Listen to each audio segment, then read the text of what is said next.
సోగ్గాడి చిన్ని నాయన ఘన విజయం తర్వాత నాగ్ మీడియాకు ఐకాన్ గా మారిపోయాడు. ఈ సినిమా 50 కోట్లు కలెక్షన్స్ వసూలు చేయడంతో నాగార్జున క్రేజ్ ఒకేసారి విపరీతంగా పెరిగిపోయింది.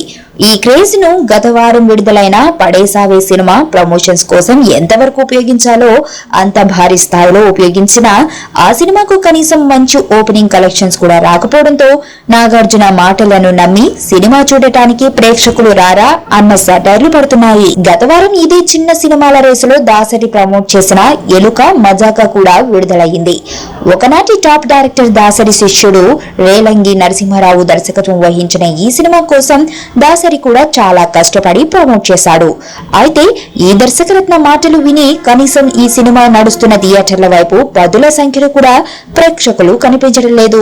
ఈ పరిస్థితులలో చిన్న సినిమాలకు చిరునామాగా ఉండే దాసరి సోగ్గాడే చిన్ని నాయనతో క్రేజ్ లోకి వచ్చిన నాగార్జున చెప్పిన మాటలు విని ప్రేక్షకులు కనీసం వందల సంఖ్యలో కూడా లేకపోవడంతో దాసరి నాగ్లు కేవలం పేపర్ టైగర్స్ గా మాత్రమే పనికి వస్తారా అన్న సెటార్లు పడుతున్నాయి.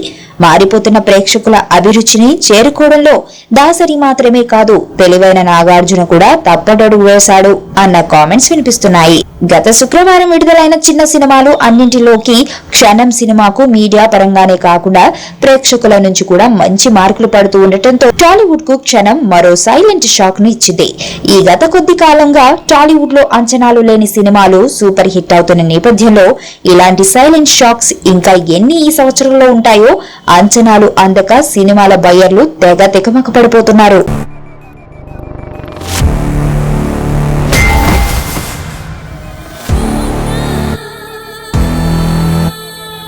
ఎర్రతోలు కదా స్టైల్గా ఉంటాడనుకుంటున్నావేమో. Mass ఊర్రా mass.